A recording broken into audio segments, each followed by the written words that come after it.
Welcome to our pod, and by that I mean on Wednesdays we read. I'm Hannah. I'm Laura. And we are two best friends who do a deep dive into a new book series, one book at a time. Right now, we are peeking into the Greenbone Saga, and we are covering Peeking at the Greenbone Saga. Peeking at the Greenbone Saga. I will never let that go. This is the peak, and it's all downhill We've from reached here. our peak. There's no peak. We are part of the no peak clan. We're not gonna peak ever. There's no peak. There's no peak. There's no end in sight. You can't get rid of us because we won't let it happen. No, we are covering the first book in the Greenbone Saga, Jade City, through the second intermission. So just so you guys know, it's a shorter section. Next section is going to be a little bit more bloated. Because there's a little more after the third interlude. Yeah, but it's also a lot of fighting and stuff. So I feel like surprise. Right over our heads. Guess what? Things aren't going to get better. But before we get into the precursors to that, Laura, what are you reading, watching, and or enjoying? Hannah, have you watched any of American Born Chinese on Disney Plus? I haven't, but I wanted to. Is it good? It's so good. I love it. Everybody's talking about amazing. it and hyping it up for a reason. It's really fun. I love how complicated and amazing this show is. I think that it's like a perfect show for high schoolers to watch. I mean, I think everybody should watch it, honestly, because me and my husband have been watching it, and we're both, there's so many moments because this is depicting a teenage boy's experience in an American high school as a Chinese American. And he's also interacting with, he doesn't know it, but like a comic book character. And so it's really interesting because you're getting all these different dynamics that this boy has to go through in terms of trying to fit in. And there's bullying that takes place, and there's a moment that happens where he is the main character is the target of some pretty bad racist bullying. And the way that he responds to it is not the way that you would expect. The cultural committee, the cultural club, I think, at their school reacts, in my mind, appropriately with outrage.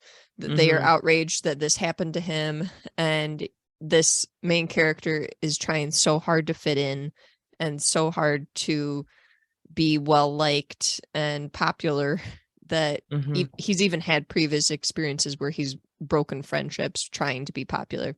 But we jump in and there's this bullying that takes place, and he responds to the cultural club wants him to respond to it, and he responds to it in such a way that he's just like, no, I don't think it's a big deal. I don't want to make it a big deal. I think that guy is a good guy, and I just want everybody to move on. It's fine. Okay.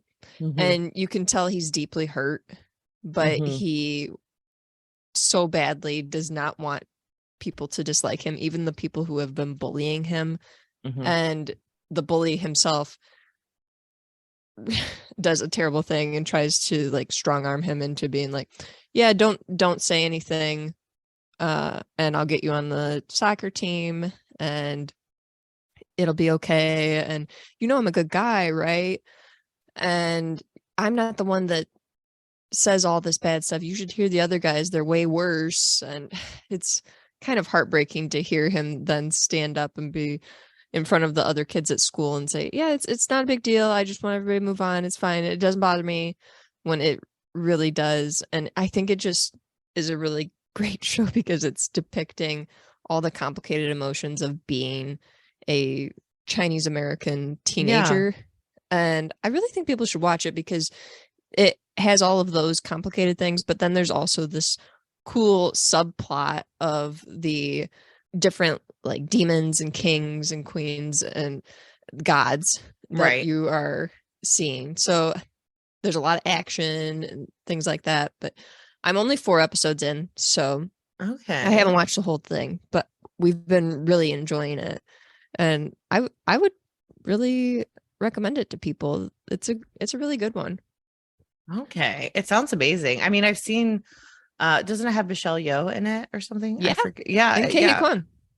That I mean, that's good enough reason for me. You know how much I loved Everything Everywhere All at Once. I haven't So seen that yet. I need to jump on that because it's amazing.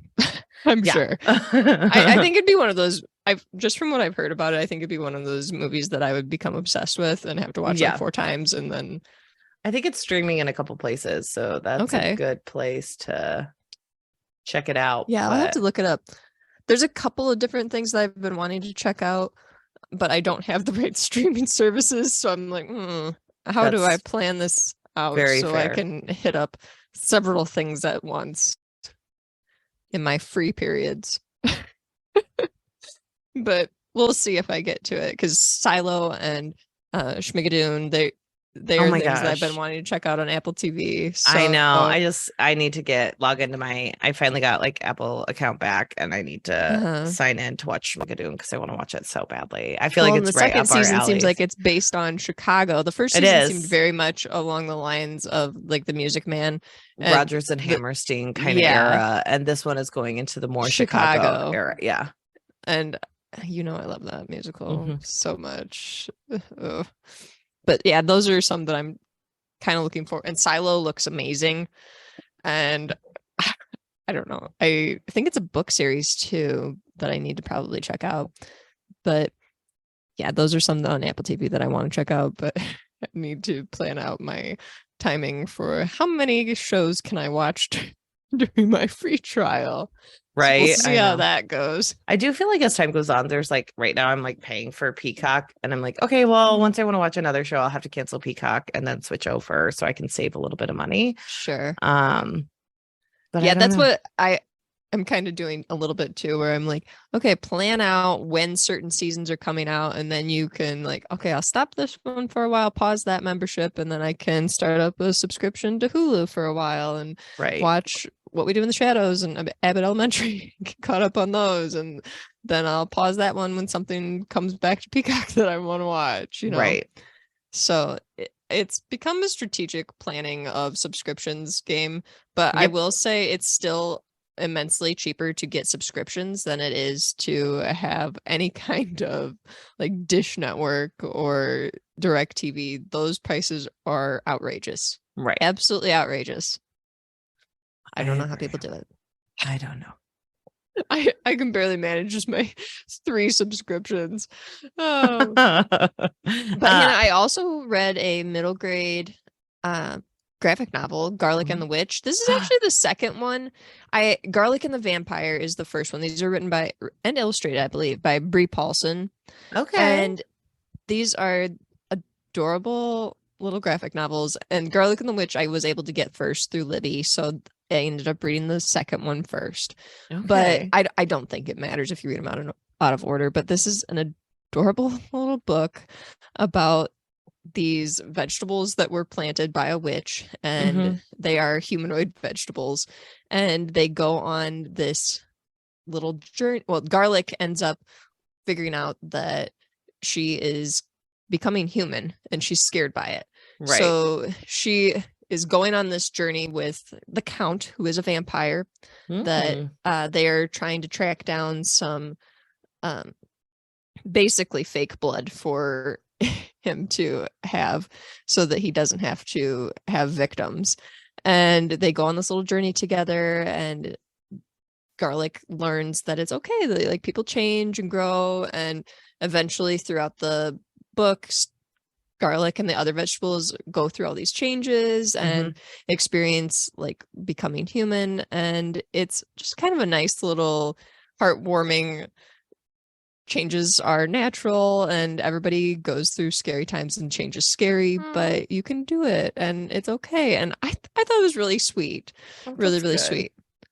So if you're in the mood for, I mean, this does not take very long to read. It was like 150 pages. So just a little breeze read if you're looking for something heartwarming.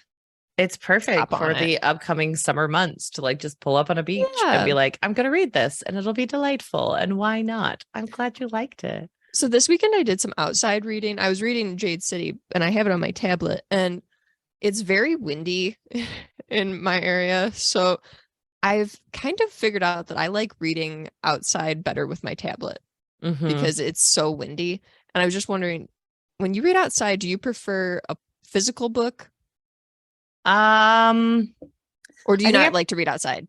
Some no, people I don't think like to read outside. I do like physical books outside, but I also am very Mhm. picky on what type of book I want to read like outside, just Okay. because sometimes I don't want like a heavy hardback because I want to be able to like maneuver myself and like flip Mhm. over and read on the ground for a while and then read with it overhead. But I'm not a huge tablet person outside, I will say.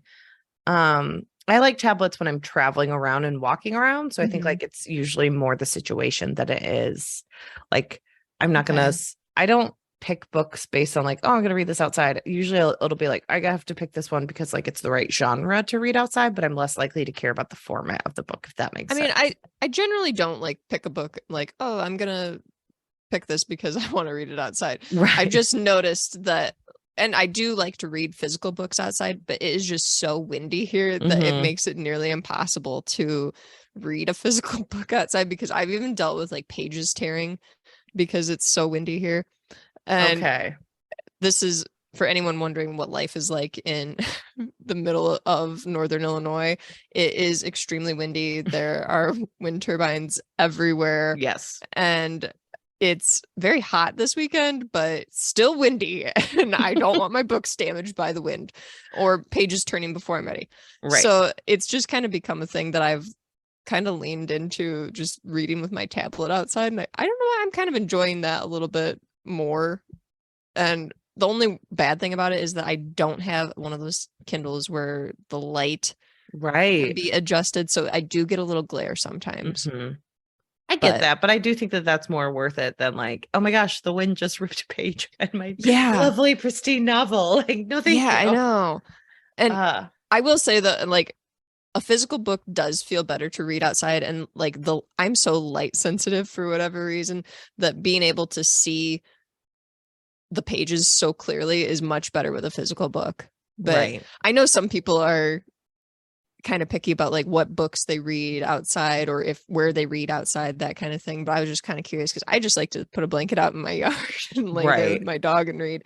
But just to kind of be outside, it's kind of relaxing to me. But I was just kind Okay. of wondering if you had preferences on that as well. Hey, yeah, well, and see, my reading outside is mostly done on the balcony I currently in my apartment. Okay. So I usually am like able to just do whatever is on hand and just sit outside perfectly in a little chair with Mm-hmm. little like with a little iced tea and just like sit and drink. So I think Sure. like that's a little bit different than reading with the wind turbines all around. So Sure. I Laura mean, and I have Midwestern different outside reading reading is experiences.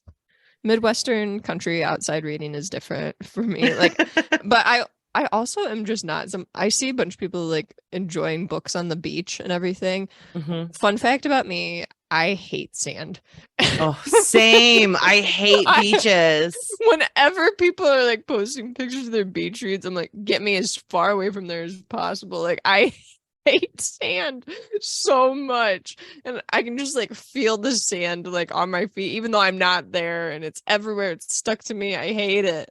I am the Oh, same way. I just can't stand being like that icky and sticky. Like it's just yes. not fun for me. Any of those this or that's where it's like beach or mountain. I'm like, I'm hitting Mountain. mountains so hard. Well, and that's the thing is also like I have to put on sunscreen every hour on the hour or else I die of like skin cancer. Sure. So like imagine hating the feeling of sand on your body and then rubbing a lotion in with like sand everywhere. Like that's my Yeah. nightmare, honestly. So I I don't just like it.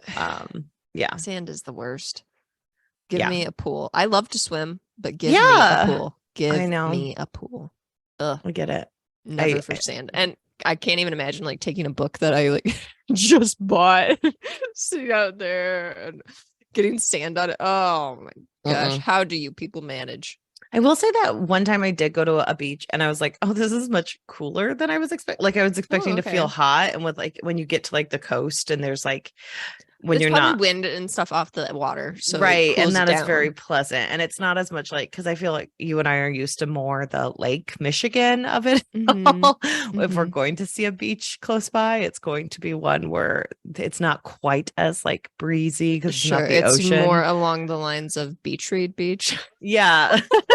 This isn't a beach, it's in Michigan. How misleading, Emily Henry. Yes, because as you know, famously, there are no beaches among the Oh my gosh. lake country. But yeah, I feel like sometimes I do like the ocean a little bit more beaches that I like freshwater. Can I ask which coast it was? I went into Florida for like a bachelorette party, and I was like, oh, this is very pleasant. I wasn't expecting this. But yeah. I hear people talk about vacationing in Florida and how I hear a lot of people in Illinois complain about the weather and they want to move to other places and everything, which I guess fair. This year we didn't have that severe of a winter compared to my entire 30 years of life being here. But I know someone recently said like we had such a rough winter, and I was like, no, it was not that rough. It was not that rough. No, we've had feet and feet and feet of snow before, where they've plowed it over the sides of the road before, and it's been just like a mountain in the ditch. So this year there was none of that situation at all, which is unfortunate in terms of like climate change. Yes, but that we're seeing this. But I will say, like, Illinois, you do experience very cold winters, and then it seems like you get kind of a short spring, and then it's boom, high humid summer, and that will last into October. You get brief fall, then back to winter. So I get why people do not like the Illinois weather. However, I do not understand what is desirable about Florida when there are ginormous mosquitoes, tons of humidity year round. Why? If you don't like the humidity in Illinois, how can you handle the humidity in Florida? Right? I don't understand. At least tell me Arizona or somewhere arid. I don't get it. You need the dry heat. I need the dry heat. Because my thing is, if you are all about the humidity, might as well just stay where there's corn. Avoid the sand. Yes, because people I don't think people have your hatred of sand though, Laura. Like I have such a hatred of sand. I love that your thing is like, I might as well be around corn, and your belief is that everyone feels that way. Where it's like I just sand. never I don't like beaches. The amber well, then I saw a thing corn. that a crocodile, like not a crocodile, an alligator killed somebody in Florida too, and I'm like, and there's all these snakes and everything. Why do people want to be there? I can't. I don't want a vacation there. I would go to Disney for the Star Wars, but then I'm done. Get me back where there's corn. Oh my God. I can't with the humidity and the alligators and the snakes and the sand. It's too much. It's too much, everyone. Laura, all of our Floridians that listen are going to corn. be furious with me. And they're going to be like just sending me tons of messages about how Illinois sucks so much. And they've never even been there. They've only been to Chicago one time. To that, I will argue to the death because I love Illinois so much. I hear people complain about Illinois. This is a big rant that I'm going on, but it's happening. I hear people complain about Illinois all the time and how they want to move and how it's just terrible here. And I've recently encountered a handful of people who have moved out of the state because they've claimed it was so bad. And guess what? They are back. Yeah. They have moved back because it was not as bad as they had previously thought. So people think Illinois is really bad because it's just like for lots of political reasons we don't need to get into. Reasons, but you know what? It's really not that bad. It's actually a pretty good state. But also, you know what happens when you have a major city where lots of people live? They pay taxes, and that funds the rest of the state, and they benefit from it. So that's all I'm going to say about that. Hard agree. Yeah. I love Illinois. By then, rivers gently flowing. Illinois. Hey, look, I lived in Illinois for a great many years, and it was better than when I lived in Texas. So And now I live in Wisconsin, and I do miss Illinois. That I had mentioned previously that had moved to Texas, and now they're back. See, they're back because Texas. All these people in Florida and Texas that listen to us, they're gonna be furious. Sorry, guys, but here's the thing. I apologize. Look, I love you if you were there and you love it. I will stay in Illinois where there's corn. Where there's humidity and good humidity with corn. I need the good kind of corn humidity. Corn humidity. Don't give me that crappy giant mosquito humidity. I want the good corn humidity. Oh my gosh, you're amazing. This is my favorite conversation in the world. I was complaining to my husband because usually they rotate crops in fields up here. So one year you'll have corn and usually the next year is soybeans or vice versa. Or sometimes they'll do 2 years of corn, then soybeans. Well, I was kind of hoping that we would get 2 years of corn around our house. And no, it's soybeans, of course. And I really prefer to have the corn because it is so tall. It's literally like 14 feet tall when it's at its peak. So it feels like a fortress. And it blocks out the wind. It's an amazing windbreak. And Laura can read for like hardcover books and I can read hardcover books in my yard. People driving by cannot see what I'm doing. It's amazing. I love it when the corn is tall, but this is my love song to corn, apparently. I need that corn, that little kid singing about, it's corn. It's corn. I love corn. Did you hear that thing that went viral? Oh, okay. Yeah. That was so cute. It's corn. A big lump of knobs. It has big juice. It's got the juice. It's got the juice. Yes, I have listened to it. And just to let our listeners know, if you don't know anything about Illinois, we love corn. At least I do. I do love a good sweet corn. Most of the corn that's grown in Illinois is more like field corn it's usually feed. For seed corn or livestock feed. Yeah. But there is quite a bit of sweet corn that is grown in the area as well. But the majority of the corn, like this is just something I will mention. So our area is home to a bunch of campgrounds, and people from Chicago often come out to these campgrounds and will stay on weekends. And they love to get the full country experience by like pulling over into a field and like grabbing an ear of corn. And you'll often see this happening where they will grab an ear of corn and like take a bite into it. And then they're like shocked because it is not sweet corn. It's not. It is in fact seed corn, or you don't want to eat it. Seed corn. I promise. And it is hard. It is not something you just can bite into, but this is not common knowledge that people have. So it's entertaining for me as someone who actually knows the difference to see this happening every now and again, where someone will just like for me bite into some of this corn thinking they're like, watch this, kids. It'll and it's be like so fresh. Nope. Nice try. Please don't do that. Please put it down. Please put it down. You do not understand. Keep rolling. Amazing. That was not a smart decision. Rolling. It does make me laugh because they're trying to have the National Lampoon's vacation experience.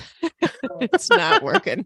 But yeah, so the majority of the corn here is not usually human consumption, but we do have our beautiful sweet corn that appears once per year, and everybody goes crazy with like freezing it and saving it because it's delicious. And there's sweet corn festivals and everything. Absolutely amazing. Corn, Illinois, we love you. You gotta love it, guys. You gotta love it. Hannah, how's Wisconsin? Wisconsin's great. Wisconsin's much cooler. I don't know. Like temperature wise, it is a little bit cooler than Illinois because we are above you. So next weekend I'm supposed to go to my boyfriend's lake house. His like parents own a lake house up north in Wisconsin, and you still have to like bundle up because it's still pretty chilly here. So and as you know, I love being cold, Laura. You do? Okay. No, I like being exactly the right temperature. I want to live in a place where it's like 72 at all times, like and that's 60 fair. In the morning. Like I want it between the temperature of like, I would say like I want it between the temperature of 58 and 72, and that's my sweet spot. But that's fair. Me. I think a lot of people are in that sweet spot, right? I'm not original. Enjoys wearing flip flops and shorts and tank tops all the time, which is fair. You look great in them. I'm not so much. It's not that I look great in them. I just like to be warm. That's fair. But Wisconsin's good. I've been, What is the temperature there? Well, today it is warmer. I will say I have my windows pushing open. 90 today in Illinois. Oh, it's definitely not 90 here. But I also live like I live off Lake Michigan, so we get a nice breeze coming through there. Fair. But like today it is currently 72 here. And I work outside the city, and I work like outside the city. Yeah. Guess where I live, people, but don't, because I'm private. Madison. Yeah, exactly. Right off the lake. So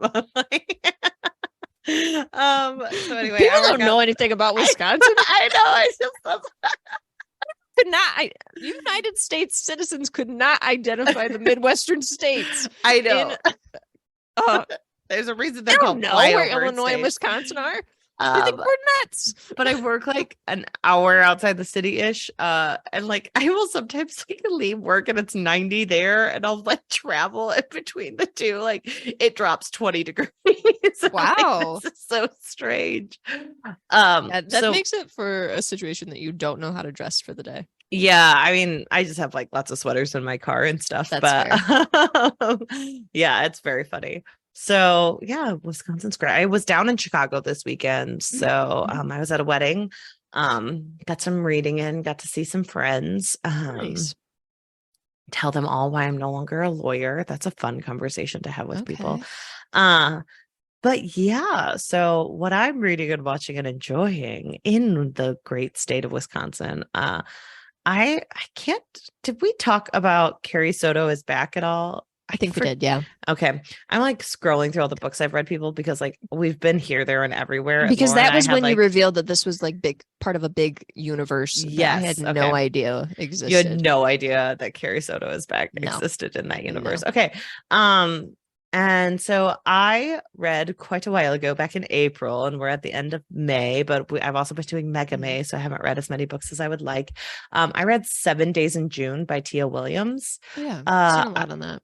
I really liked that book. It is very good. It's a romance. I would say it's not like the rom-com romances we're used to. It's more like very grounded romance. Sure.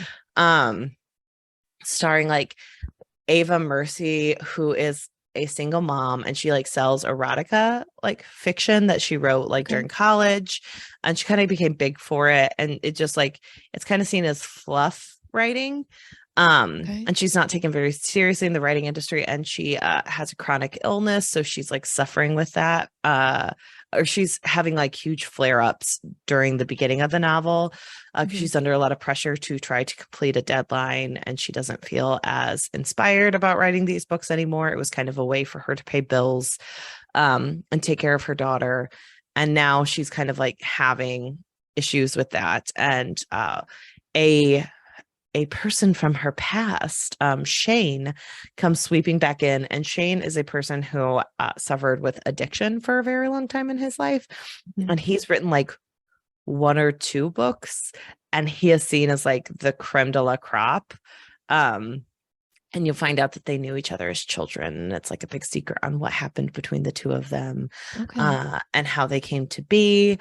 And we kind of learned through this that like Ava has a very like rough relationship with her mother. Her mother was not very supportive, and had like her own issues with like addiction and like putting Ava into dangerous situations when she was growing up, and she had to take care of her mother.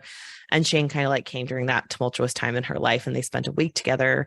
And then throughout this novel, we spend a week with them as they reconnect. And it's just very nice. Like it goes into deep, dark areas. But it's also just very interesting. And you find out stuff about their past that like they thought was like the way things were, but they didn't understand what was happening behind the scenes. And it was just like a very deep and beautiful book, and I enjoyed reading it. So highly recommend. It's a good like quick read, but it's not super light, so be warned for discussions on alcohol and addiction and all that good stuff. But But yeah, so I enjoyed that book. And then I finally finished the duology, that is the Kaylin Bayron This Poison Heart series. Oh yeah, Yes. where they have like the very beautiful covers. Yes. The first book I thought was just okay. And like I will say, like, this is middle grade fiction. So like I feel like Laura is our resident like middle grade to YA. Like So you're saying I'll probably love them. yeah. So I think you would very much enjoy these. I think for me, like sometimes I would zone out and be like, wait, what's going on? But then I'd be like, I'm not gonna rewind it. Like, Sure. or because this was audiobook. And I'm like, I don't need to know everything. Like I can kind of get the beats down, and that's good enough for me. But I did like this book. I really liked the second book. It kind of leaves you off on a cliffhanger, as one does in these types of stories. And you just learn a lot about like family and community and like kind of coming into your own. And what I really like about this book is like, I think in a lot of these books when we were growing up, like the parents were always like shot off to the other side of the book and they never interacted with their children at all. Sure. And I will say that they're like always a busy or doing busy. something ridiculous. They're in the other room and you can't tell them about it. And so they're like rich and off on an exploration of right. something random. I will say that like a deep thing about this is like family bonds, and I do like seeing that in these types of books because I think it teaches kids how to have healthier relationships with their parents and come to them when there are issues. And there was some stuff that like some subterfuge happened and everything, but you understood what was going on and you understood the ramifications. So I did enjoy that book quite a bit. Cool. So highly recommend to your YA middle grade loving heart, Laura. I think you would very much enjoy these. And I did the audio on those. I did the audiobooks and I think that they were well done as the audiobooks. And I'm listing a lot of audiobooks lately because I've been doing Mega May, so I've only read like 2 physical books this month. Sure. And I'm traveling to work now, so I have so much more time for audio. So another one I read was Sarah Gailey, The Echo Wife. This is my third. Okay, this is my third Sarah Gailey book because, as everyone knows, we did a Fiction Fans episode, American Hippo, which was excellent, and I loved it. And then I tried the something about a home book. I cannot remember the name of it.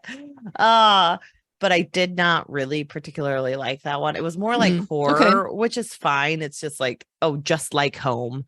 I didn't really like it because I was just like, it's just not my taste. It was like, I realized I don't really love gothic horror novels like that are based in a house, because like that is a huge thing with gothic horror, is like the house is eating you and it's growing fungus and it's doing this and it's doing that. And that's not quite what's happening in this book, but that's like similar vibes. Is I just don't like a story where someone's like, I had to come back to this house that is doing weird things. And I'm like, no, you didn't. No, you didn't. If I had a house with a bunch of fungus in it, you know what I'd do? Condemn sticker. Condemn. Yeah, like you don't have to come back to your childhood home if it was a toxic place to be. Like, just so you know, you didn't have to do that. And the thing is, though, people do that, and also people just eat up stories like this. I know. And like it has a 3.41 rating on Goodreads, which isn't super high, but it's not super low. So it's like, I would say that though, to me, says generally people pretty much like this book. And so that was that one. And I didn't particularly like it. I kind of thought it was just and like it's one of those, like, I'm haunted by the horrible history of my parent. And I'm like, yeah, that's but like also what else? Like sometimes with thrillers, I'm always like, what else do you do with your life? Like you do you just like exist? It seems like you wake up, you think about the house, you go to bed. Like you have to have other things. There are 24 hours in a day. Echo Wife had similar vibes because like it is a thriller, but it is better as a book in my opinion. So this one is about a woman who has developed how to clone people. And she does cloning that's like perfect. Like she makes every body exactly the same. So like if you broke your wrist, she will like make a double kind of, so like it's not perfect. And then you can use it as like a body double. You can be like, this one we can tell the difference. It's like, no, you cannot tell the difference because they both have a broken wrist. Exactly. And so she does this so she can get like body doubles that can be like helpful for politicians and actors and actresses and everything. She also uses them for like organ harvesting and all that stuff. And so like it's a pretty brutal thing that she's doing, but you find out at the beginning of the book, her husband used her technology to clone her, and he left her for the clone. And so you kind of find out all of this stuff. And I'm not giving away any of the plot, but at the beginning, the clone kills her husband. And she had just gotten a divorce from him, and like they're engaged to be married, this clone and he are engaged to be married, but like she murders him, and Evelyn has to help cover it up. I would say the book is only okay, but like it passes the time. Like I don't think, like I did again audiobook, it washed right over me. I like a good thriller and murder and this sounds like a good thriller stuff. Yeah, it's like a good thriller. I would say again there are pitfalls. It falls into like, Evelyn, what do you do with your free time? It seems like you only exist to work, but also that is a huge like theme in these, where it's like, sure, I was just so cold-hearted and everything.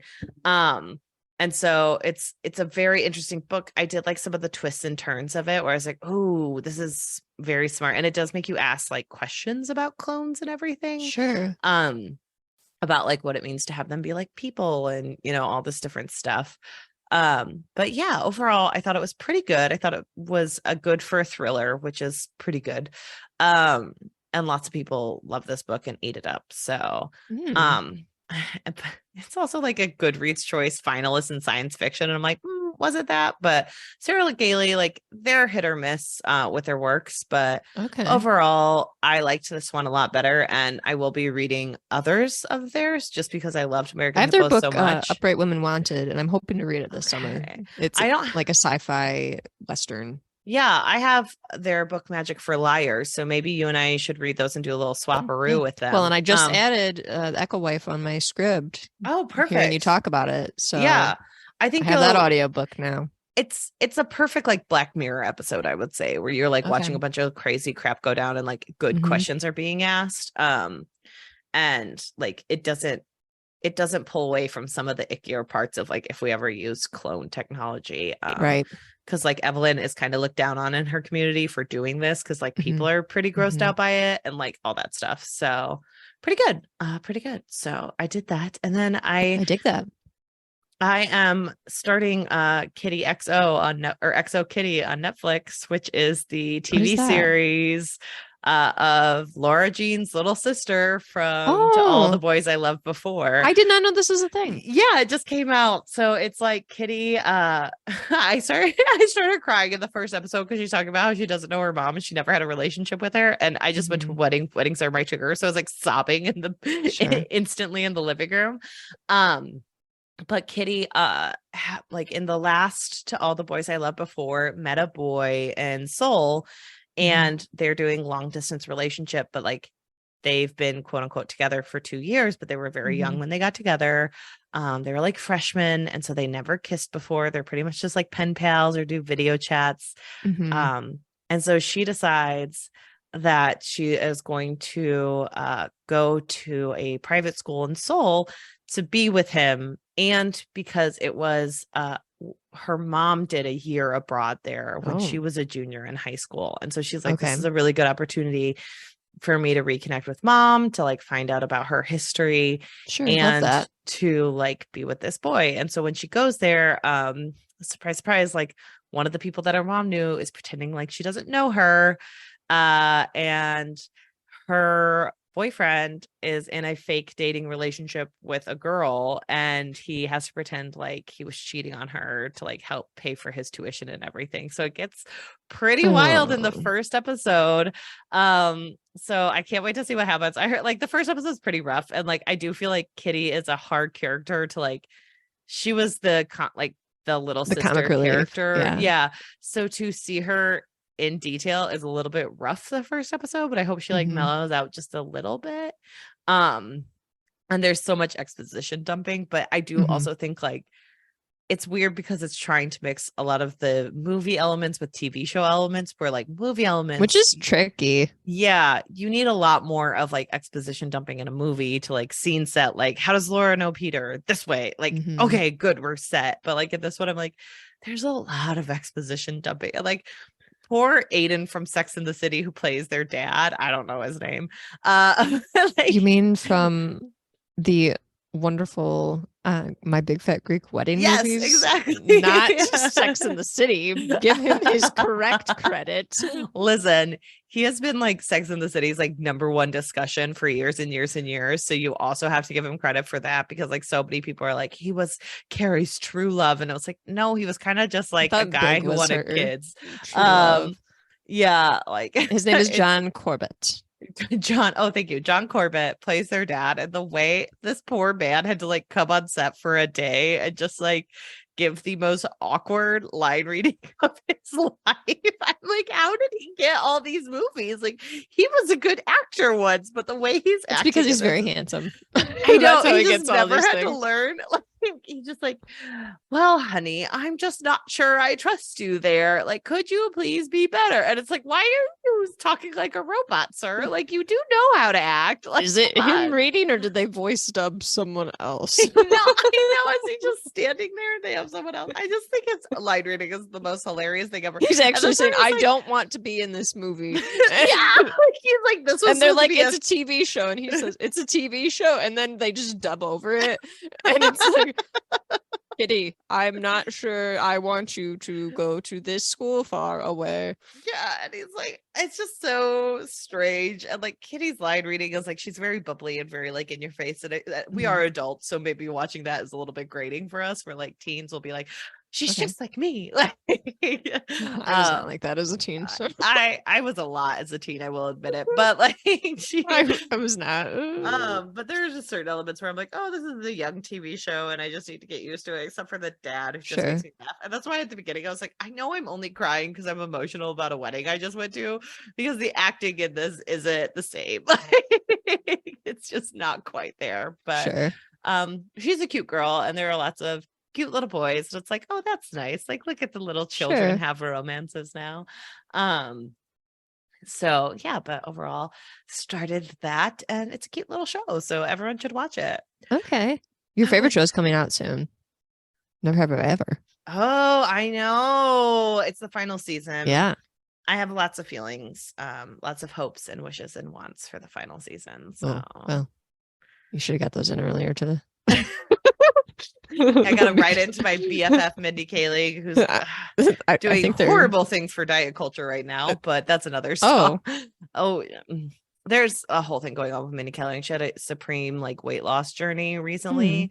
But there is a lot of people, like, it's come out in the I forget what they're called, but there are certain things with that like talk about celebrity gossip, and she recently, everyone is assuming, and it's kind of half confirmed, that like she likely was on this Ozempic drug that like regulates your sugar, and lots of people are doing it to lose weight, and no one really had a problem with it, because everyone's like, okay, you get to have safe.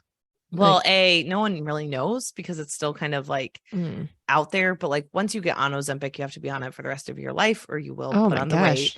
So like you're on it, or else you will gain all the way back, like, because it's like sugar regulating, it like does it, but like your body doesn't do it, you know. My question though is, was she needing to lose weight? I don't remember. Well, and that's kind of the thing, is like she's always been a thicker woman for Hollywood, but she's also like a size 8. Like, it's not, I was gonna say, like, she's never really been. Yeah, but but it's, again, if you look back at her TV shows, like she always made jokes about the fact she was chubby, and she, you know, so like lots of people have come out being like, Mindy Kaling was never a supreme like weight like acceptance activist. She always was kind of putting herself down for being chubbier. Or she thinks like she has like self-deprecating humor, but then it's more of a like, don't beat yourself down, Mindy Kaling. Right. Please stop.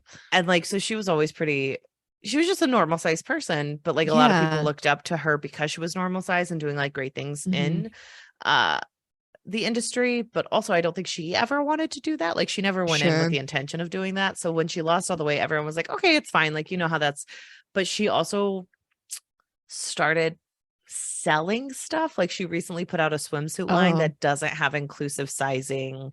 And because she was doing that, like she had a people spread where it's like, I started hiking 15 miles a day and that's how I did it. And it's like, really, with your 2 children, you started hiking and biking 15 miles a day. Like, you're saying that's how you lost all this weight, like just through working out. And like, I think people are more upset where it's like, no, you're like, you are likely on this drug and it's totally fine if you are, but don't push that like you did this through some kind of like healthy, maintainable I think a lot thing. of times like regular people are able to like just be like, oh yes, of course that could have happened because she's a celebrity, so she can hire people to watch her kids and hire trainers and all this stuff. And it's like, okay, that could be true, but also this other situation could be true.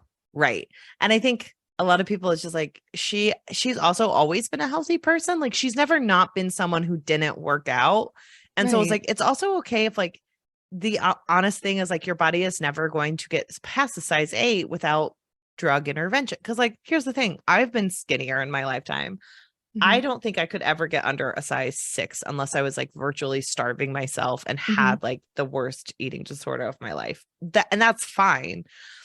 But like, I think that that's kind of what's been happening is like she hasn't done it in the way that she wants to say she's doing it. And I think a lot of people who are plus size have issue with lying about it because all it does is it gives people permission to judge people who are fat and being like, well, she did it at age 43. So why can't you do it? And it's like, well, because she had drug intervention and that's not necessarily the case for everyone else. And we need to be honest about that.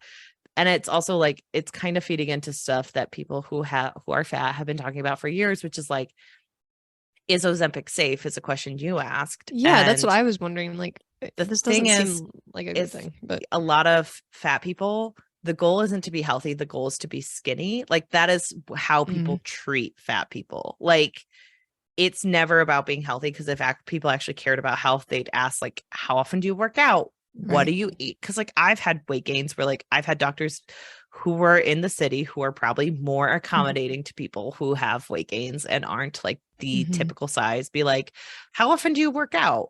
What does your eating habits look like right now? Have you had high stress things? And I was like, yeah, my mom just died. And they're like, okay, that makes sense where you'd have weight gain. But it was a conversation about like, what does it look like for my body to be healthy versus like, that isn't healthy because you gained weight.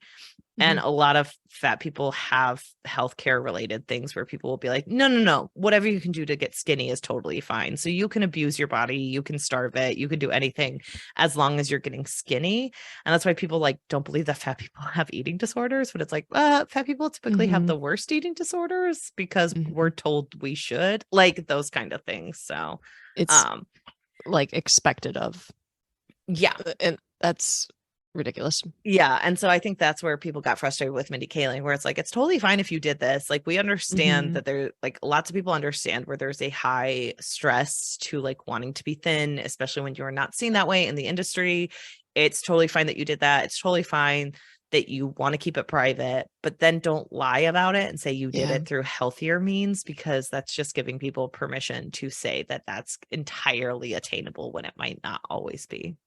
I didn't know about any of that, but I also, you brought up something that I think about with celebrities, and I think we can think about this with book characters too, because we've mentioned stuff like this previously in our discussions on Murderbot, where we were saying like, should Murderbot have to be the one that, you know, shows all the other constructs how to have sentience and how to live lives? Obviously, we're not talking about like constructs in this situation, but should we be putting all the weight of these things on one celebrity's shoulders to be like, you are the one that's going to be breaking bridges in terms of representation for Indian women, representation for plus size women, representation? Like, should we be putting all of these things on someone who does not want to be doing that? You know, like, because you said previously she never really asked for this, and I think that's a conversation we have to think about with not just Mindy Kaling, but other celebrities as well, where we as viewers say, oh, well, that's great because they've created this show where there's this excellent representation and there's this and that.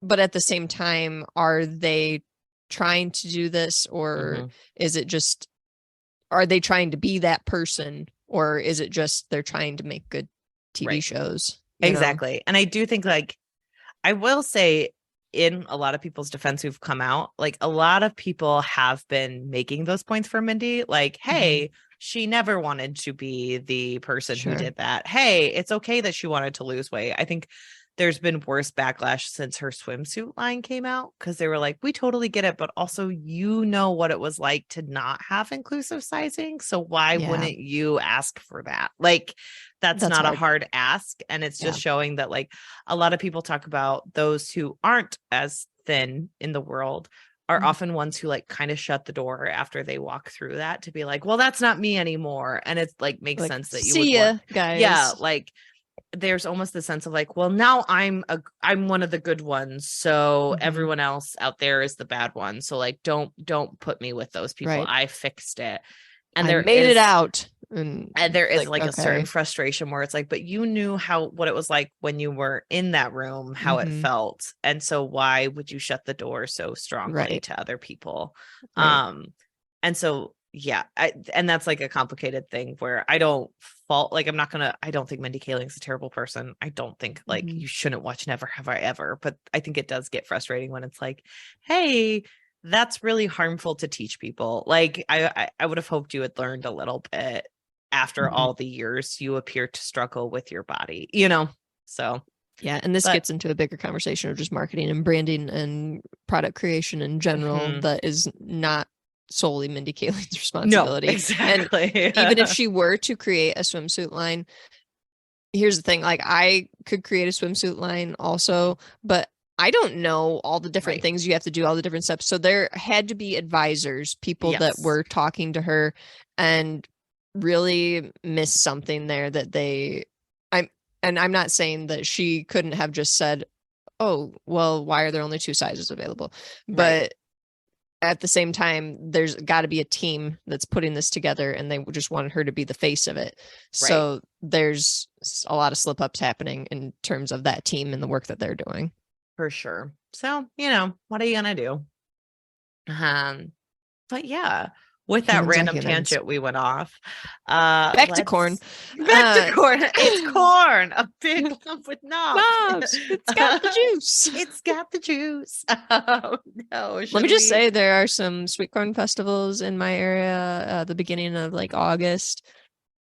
If you are traveling through Illinois, feel free to stop. They are great. Go see some sweet corn, but only go eat some sweet corn. Come eat some sweet corn. Don't eat the feed corn. Just don't do it. You will look so ridiculous. You will have a bad taste in your mouth. So anyways, where we left off, get into Jade City. Hilo's name had been whispered. It's been whispered. And with that, the Mountain Clan is, like, now pretty much imposing on Greenbone territory, or not Greenbone, onto No Peak territory. And they've, like, No Peak. Yes, they have broken glass in one of the Green Lanterns district, and Mr. Pack is, like, the owner of the store. It's like, I can't pay 2 clans. They insisted I pay them. And Hilo has to be like, no, don't worry, we'll cover the fixes for it. You shouldn't have to pay. That's totally right. We will protect you. And he's kind of growing frustrated with the fact that he is, like, hamstringed by everyone with the mountain territory. He wants to keep No Peak strong, and they're obviously trying to break into this. So it's just not going well. And so he also gets shot at. And he's able to deflect and get at the people who are trying to kill him. This is like a big showdown. It was very action packed. Him and the Mikes, one of them is driving and kind of doesn't realize what's happening at first, but then does realize what's happening and, like, drives the car, like, right into all of it and, like, hits somebody and somebody hits the windshield, and it's a mess. It is a huge mess. And then, like, Hilo's trying to fight this person off, but we're kind of learning a little bit about how to fight with Jade and how they can deflect, but they have to hit it just right. And they have to make sure that, like, they're not off kilter when they're trying to deflect, and they're trying to do everything in just the right way. So he does get slashed with, like, a moon blade. And he's able to make sure that everyone kind of turns out okay. But then one of the Mikes is harmed pretty egregiously. And he's very upset by this, and he's just angry. He's very loyal to his fists, and he's very upset by this. And so he screams out at all these people, and he's like, know this, like, spread the word up and down the street. Anyone who gives me the whereabouts of the two men who fled here tonight is a friend of No Peak and a friend of mine. So he's pretty much like opening up the floodgates for more fighting and a lot more issues. Hilo is very much about like we're gonna do things according to like the correct practice, but I'm also gonna make a show of it.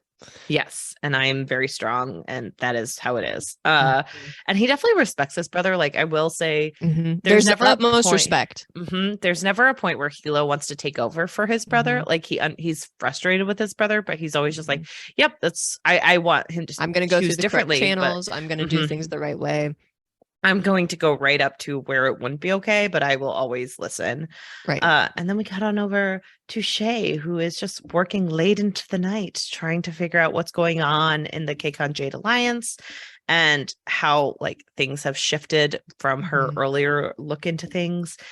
And she kind of knows that she's done for the night. Like, she's like, oh, this is it. I know that Doru is definitely aware of what's going on with everyone. He is a traitor. He's a traitor. He knows what the mountain is doing, and the mountain has been siphoning off Jade by not listing the fact that they took it. But there's nothing in storage that could be like a misrepresentation. Like, it's all happening under their noses.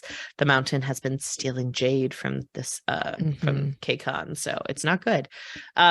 So she kind of calls over to Lan to talk to him, and Doru answers the phone, and he's just the creepiest man in this book. Stand him. I cannot stand this man. Why don't you visit us? Your grandfather is so upset by it, and he's like so demeaning to these children, and I just would have slammed the phone down, even if it was iPhone. Like, right. broke the iPhone. And so she calls. And she's like, I wanted to talk to Lan. He's like, actually, there's been an issue. Maybe you should come over. So she goes to the Call family home, and she's like very upset with the fact that Hilo was attacked, but she also has like, she's also not part of the clan. So there's just issues with this. It's kind of a touchy area where it's like she is respectful of her brothers and what they're doing in the clan and everything. But at the same time, she's like, look, I don't really want to be involved, but I'm here and will help if you need it. But I don't want to have any Jade or anything. I'm still kind of out. Well, and it feels like she almost wants to be back in, but she's like, I did draw this line in the sand, so I have to see it through. I can't just come back at a moment's notice, because what if I want to get out again? Like, yes, once you're in forever, but like, it seems like Lan is respecting me. And so she's pretty upset by all this, but Lan is kind of like, hey, we have to go. They drew a line in the sand by attacking Hilo. This can't go undone. Like, we have to go fight. There has to be blood spill. Like, we're pretty much done with this. And so, and Doru is obviously trying to get Lan to not do that. And it's like, Doru, like, you have to be smarter about your like betrayal, because you can't be like, yeah, the second in command of the like fifth side was attacked, but like, don't go after them. Like, you can definitely still call a truce. And it's like, probably not. You're dealing with people who fight. Like, it doesn't work that way. Doru is the worst. He's the worst. And so Shay's kind of like, what can I do to help? And Lan's like, don't let Doru take over the clan. And she's trying to tell him about what she found. And he's like, yeah, it'll have to happen when I get back. And he's like, you don't have to be a part of this, because she does offer to go with him. And she's kind of like, okay, well, good luck. And she decides to sit with the Granda. When she's sitting with him, it's very interesting, because she talks about how much she really disliked that her mother was never involved with the fighting, and how she's kind of turned into her mother, and she has a lot of issues with that. But then we cut on over to It's complicated though, because I also think that there's like a respect for her mother for getting out of it. So it's one of those things where she's like, I never thought this was going to be me, because I was such a good student and always kind of wanted to be part of this. But at the same time, I can totally understand where my mom's coming from, that she wants to just get as far away from this as she can. Right. And so we cut on over, and it's like, this is from Lan's perspective as they go to fight off like some of these mountain people who tried to kill Hilo. And Lan has a lot of like mixed emotions about this because he doesn't want bloodshed. He doesn't want war, but like they have gone too far. He knows he's not exactly like a wartime pillar, but he kind of has to be now. And well, the other thing too is that when they came for Hilo, it makes it look like they think Hilo is the biggest threat, not Lan. So he is kind of taking like a personal offense to that because he's like, they see my brother as a bigger threat than they see me. And that's not okay with me. I need to prove that I'm in charge and I'm tough, and that's not going to fly. And he also recognizes that like the fists and the fingers all kind of see Hilo as the head also, because like he kind of recognizes that like they don't see Lan day to day, and Lan does have like a much harder job, but because of that he's kind of lost their respect in some ways, where he didn't attack his wife's lover, he didn't do a ton of stuff, and it's like frustrating for him. He tries so hard to be a peacekeeper, and he's got all these different moving parts to maintain, but because of that he is detached from those people, like you're saying, and that puts him in a position now where he's back and he needs to kind of reestablish that he's one of them, and he's still a force to be reckoned with.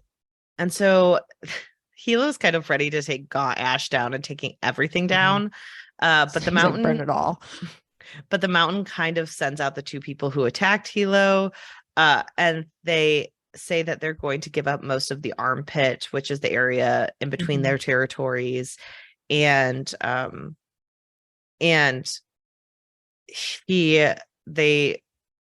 they make some demands for the two men who tried to kill Hilo, and they kind of say that they agree to the demands Gam does, who is one of the people who attacked, and he's like, whoosh. But they also say that the pillar from Mountain Clan agreed to the attack on the Horn out of a sense of great insult for his many transgressions against their clan, and it's like, list them. I don't think there were that many. Like, you're just making up crap right now, and you guys are being terrible and heavy-handed. And so they say that like they're willing to negotiate, and they'll withdraw from the armpit except for a small section, and that they have always controlled. And then Hilo's like, that's not all we asked for. We asked for bloodshed. Like, what are you doing? And so they agree to like kind of they agree to be killed, pretty much, Gam and the other one who attacked. And the other man isn't worthy of a warrior's end, but Gam gets to fight through a clean blade, which means they fight to the death pretty much. And Lan decides to fight because he can't let Hilo do it. Hilo almost wants to. He's like, this is beneath you. Don't fight like this.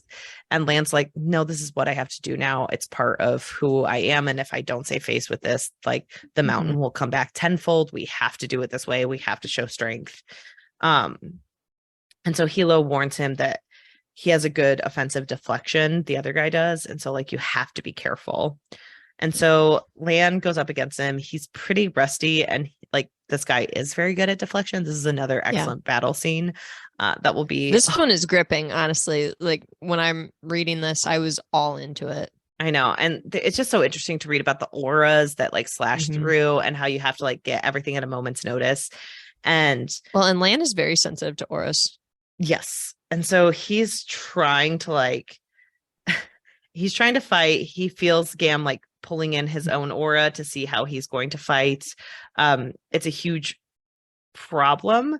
And like, I'm not great at discussing fight scenes, so apologies, people. But towards the end, Lan is injured by this man, but he does end up winning. And so he's sustained some kind of internal wound, though, that he can't describe. Yes. When it was like a force that was thrown at him, and it like hits him behind, like in his chest somehow. And there's something that is disrupted. And so he feels very off kilter after this fight, but it is known that like a warrior gets to take on the jade of another person when they die. So he puts on this jade, and it kind of like turns everything up to a different notch. Like everything's turned up to 11. He feels pretty like grating against everyone else, and he can feel their auras, and he feels his own, and it's so sensitive. And so it's just Because it's a lot to take on even more Jade. Like, Right. even for people like him who have a lot of Jade, putting more and more on, it's like a lot to deal with. And even Hilo notices and is like, maybe you don't need to put on right now. Yeah. And he kind of takes that as an insult too, because he's like, you've got so much Jade. I am fine. I can wear it. Don't worry about it. I need to wear it now more than ever. People need to see me with this. And Hilo's very accurate with like, hey, sometimes even the greatest warriors don't need that much Jade. Like, you don't have to be the strongest. You just have to be the smartest. But Lan isn't really buying that because he does know how people feel during like uprisings and clans. And he does know that he'll be judged accordingly. So he can't take the time to like let himself properly heal from his internal injuries. We also have a wonderful scene between Shay and her granddad where he is the worst. And he's like, why don't you come live at home? And he's like very hurt, but he also is like spewing hatred about her actions and what she does. And like he can't support her. And so we also learn about how Hilo kind of doesn't even mind that Shay got an education or anything, but he does mind that she went against the grain of what their family expected. And this is also where we learn like he really cares about what you're supposed to do and honor and tradition. And he feels like she dishonored them all by being able to walk away from it. And Shay does love her grandfather. I think there's a lot of complicated emotions there where she knew she was her grandfather's favorite. But like she's just a lot less jaded now as an adult. Yeah, it's a play on words.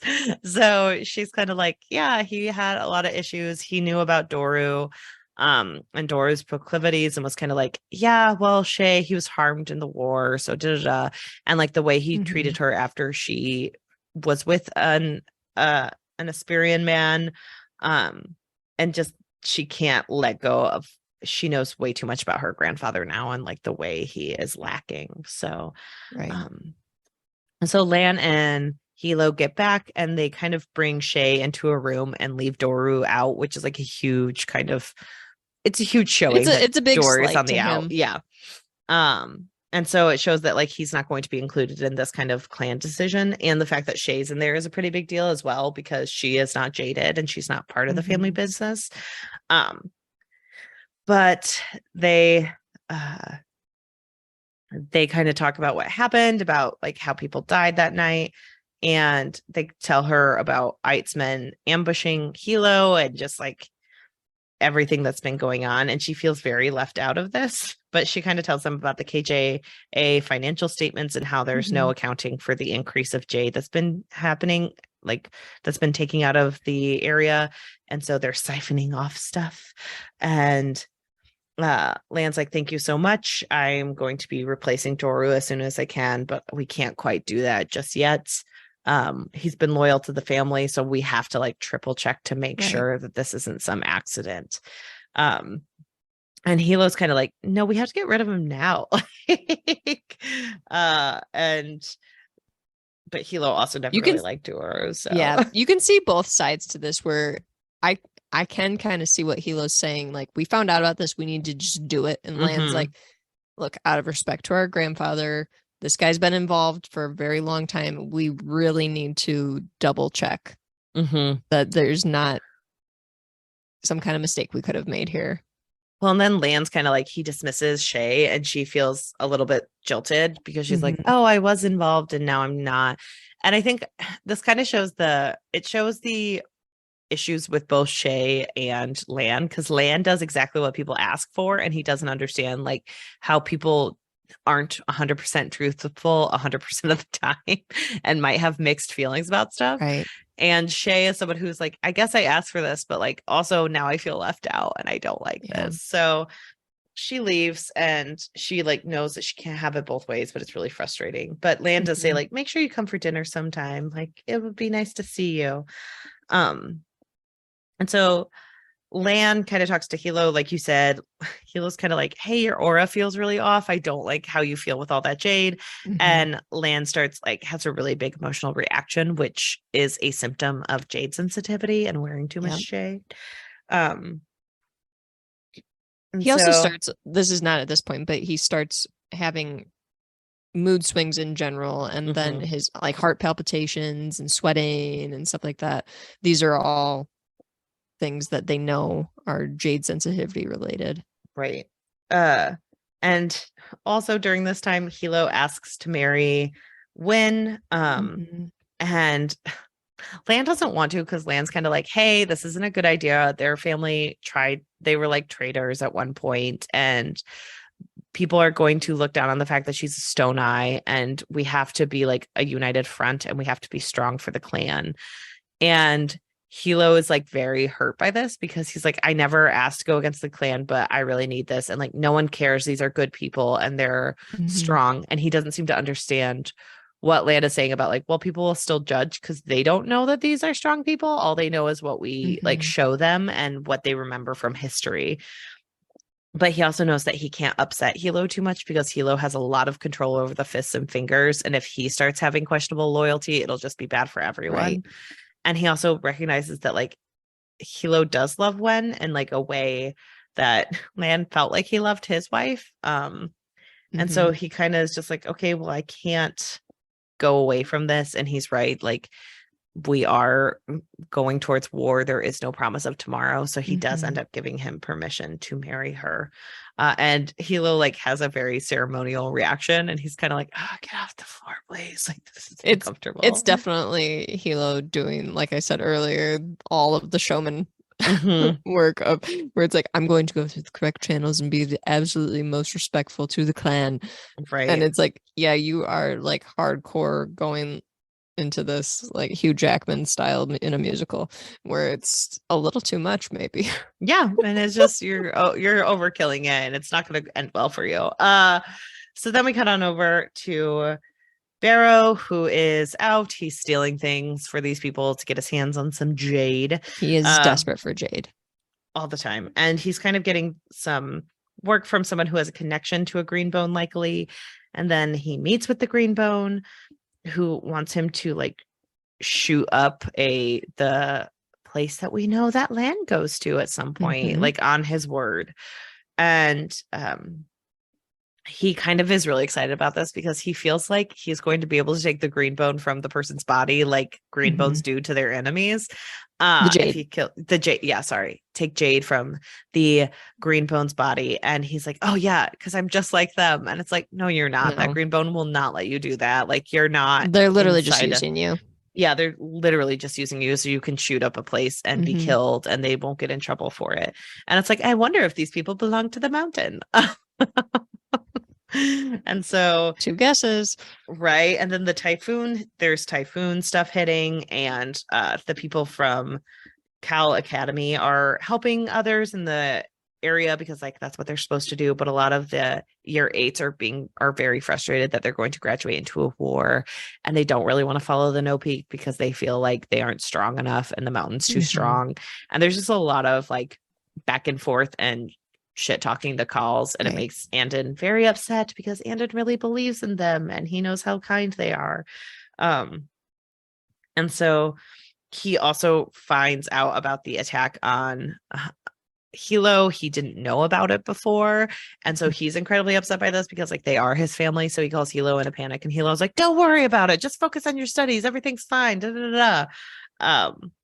And so there's just a lot of stuff about the typhoon and about how this kind of like turns everything upside down for a little bit. Um, and it kind of like talks about crushes he's had on other students and how difficult Mhm. it is being gay and someone who like had a mother who had like I forget what it's called, but who had an addiction to jade and Mhm. had like and used SN1, and he has like a lot of harmful like feelings towards that. Sure. Um and so there's just a lot of his own internal discussion. Uh and he also talks to like one of his friends, Lot, who kind of says that his dad doesn't really see a lot of good for the war. And he's like, don't worry, it's just my dad. Cause like Andon's worried he's going to lose like one of the few friends he has because of his own connections. Mhm. And oh, and like Lot's dad was frustrated that the mountain let Andon go on boat day because he thought that they would actually get to fight again, and he wanted to fight. And Andon's kind of like, oh, I'm sorry I didn't die. Forgive me. Right. And then Gaunt Ash comes into the crowd and starts handing out food from the mountain. And he like gives the boys like fresh buns, and he's like, I'm disappointed, Andon, you didn't accept our offer. And it's like, really? Like you thought he would do that? I don't know. And Andon's like, well, I can't be bribed. Like, come on.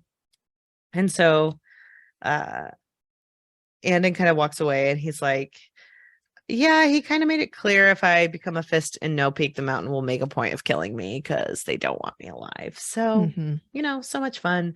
The mountain does stop terrorizing No Peak properties in the armpit, but Hilo kind of knows that there's still not a bunch of momentum gained by this agreement. And they're not really doing much and he's trying to still respect the like no bloodshed, but he wants to keep an eye on everything because he knows that like some fingers are still terrorizing certain properties, and he knows that like some of them are wearing jade and they're attacking the harbor to kind of mess with stuff. And Hilo wants to kill them. He kind of wants blood, and he's getting more and more frustrated.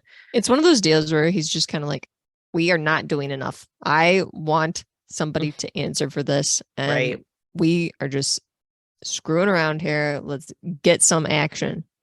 And he like tells Wen's brothers that he's getting married, and like to their sister. And he's like, I'm going to treat her right. We're going to wear suits. It's going to be great. So he's like, is undulating between like extreme, like I want to murder everyone, and like I'm really excited about my wedding though. Like that'll be a good I think time. it's more of like a situation where he's trying to show everyone where he's like, I want to establish a future for all of us, and I'm excited about my future. I'm getting married. We're going to be strong. It's going to happen. Don't worry about it. Like these things are planned. They're happening.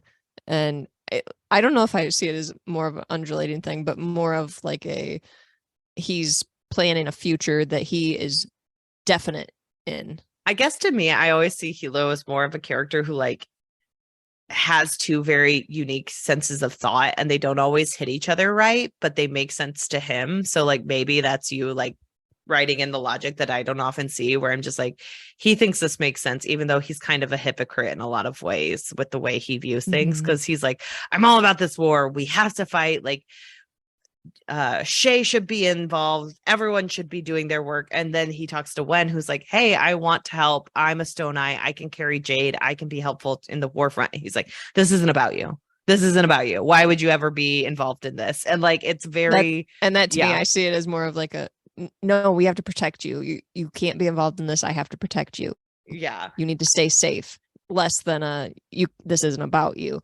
I see it more as you have to stay safe at all costs. Yeah, I think there are a billion ways to read Hilo, and I can't wait to talk about him more, because I think he's like the most interesting character, honestly, right now.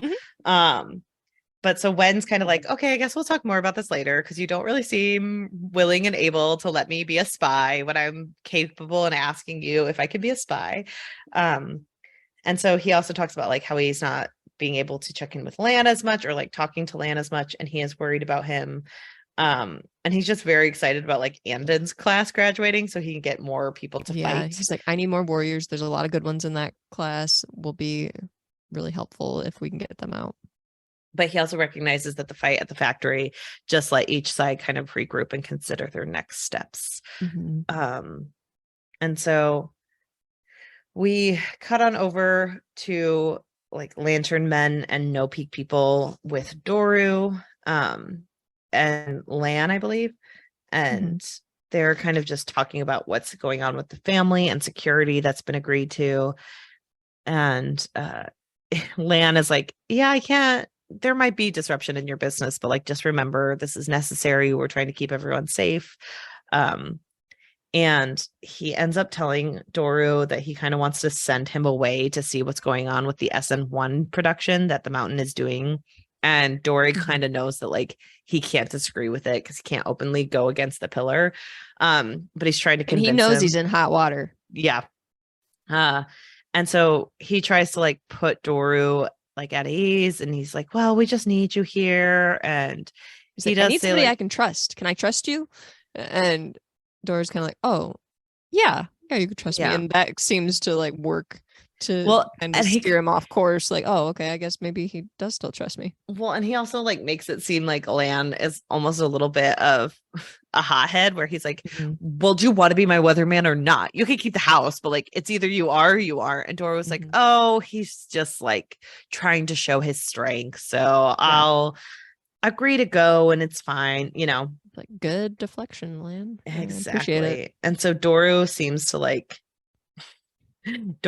to know that he does want mountain like information, which he does want, but he's just not sure that Doru will give it to him, and he just wants to test him and get him out of the way. And so Doru's like, okay, of course, but he's still calling him like by the diminutive Lanza, and he obviously thinks he is smarter and better than Lan. And so Lan meets up with the KJA, and he kind of tells them about what he thinks is going on, and he thinks like the KJA alliance isn't working anymore. And they failed to notice this, and he was able to break in through an audit, and they're all kind of like wanting to blame the clans, where they're like, your weatherman should have caught this, like why wasn't that what happened? And they don't really want to admit that they probably weren't doing their jobs as effectively, and they were just letting the green bones take care of it. Right. And he also talks about like how dangerous it is that the mountain has like taken over others, and how they're like fighting towards getting all control of Jade. And so he also has like emotional swings during this, and is having a harder time keeping his head straight. And people want to like be assured that there will be no more bloodshed, and Lana's like, well, I can't do that, like I'm not the one bringing an issue to this. And he's like, no one wants violence, but like this is just our families are being attacked, and that's not appropriate. And so they kind of ask, and everyone wants to blame Hilo for his violence, and he's just like, nope, the horn answers to me, I control him, so like we're not talking about this. Which I appreciated that too, because it's true. Like, people think that Hilo is just this out of control person, but when it comes down to it, he does listen and have utmost respect for his brother. Right. And so Lan, it just kind of dismisses it, even though he, like you said, he is having the doubts. He's just like, no, he listens to me. Quit talking about it. We're not talking about it anymore. He's coming in with like a very strong front. And so then he tells Woon, who he's thinking about making weatherman, that he needs him to make a call.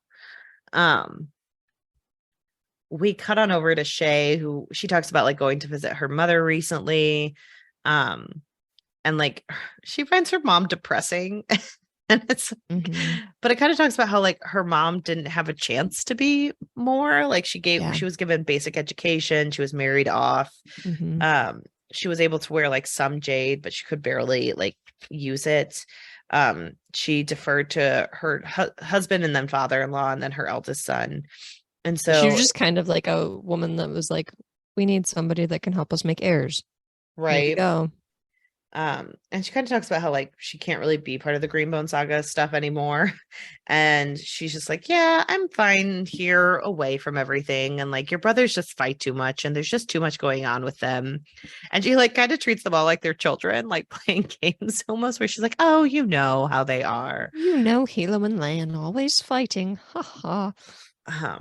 And so she kind of also talks about how she got in with the Aspenians, how she kind of was like, oh, they were so appreciative at the beginning when I was talking to them, and like they were so helpful towards my education. Which this is where it gets interesting, because you find out that once they find out her background, they're very interested and they want to know more. And she gets connected with some Aspenian military leaders who want to get information out of her, and they pay her. For and it, they get her the Aspenian education, and like that's huge because a lot of people can't afford to do that, and a lot of people don't get the opportunity to go over there and do it. But at what cost? Because then she's also conflicted about having shared those things. So yeah, it's And she's also like, well, she was just kind of helping ignorant foreigners do business in KCON. So it wasn't that big of a deal, but it also feels like it was a big deal because people don't trust Espenians. And so it's like, and her grandfather was like super angry about it because he's like, anything you say can be used against the family. Like, why would you do that to foreigners? And she's kind of like, well, they're not smart enough to actually be interested in like what we're doing. But she also didn't see the danger and the long-term issues of that. So when she gets back, she realizes that she locked herself out of her apartment. So she goes to climb up. And as she's passing the window of her neighbor, who she was like, oh my God, he thinks I'm flirting with him, she notices that it's empty. And she's like, he moved in right about the time I moved in. So what is this? So she breaks in. She waits for him to come in and she like holds a knife up. But it's hilarious because his apartment is laid out exactly like hers. And I wonder why. And it's so he can know what's going on in her apartment. Yeah. If there's any kind of noise or anything like that, because we find out that Hilo has told him to follow her. Yep. So she threatens him and she's like, call him right now. And like the guy calls got a knife on him, and she like hears Hilo laughing in the phone. And like I felt really bad for Shay in this section because Hilo kind of takes it all as like a huge joke of like, of course I had someone following you and watching you. And she was kind of like, I actually thought I was making a connection with someone and I have a really hard time making connections with people. And I found out that it was all just some big lie to like have my brother keep tabs on me.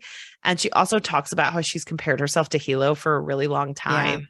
And like when she was in the academy, she wanted better scores than him. And she was really willing to like push herself in order to meet Hilo's standards, and she thought she was doing such excellent work and everything because she was doing better than Hilo. And she had that book, but she had a column where she compared their grades and their marks and everything.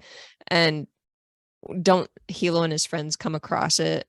Yeah, they find it fun of her because they're like, the reason that he doesn't have that you have higher marks is because he gets in trouble.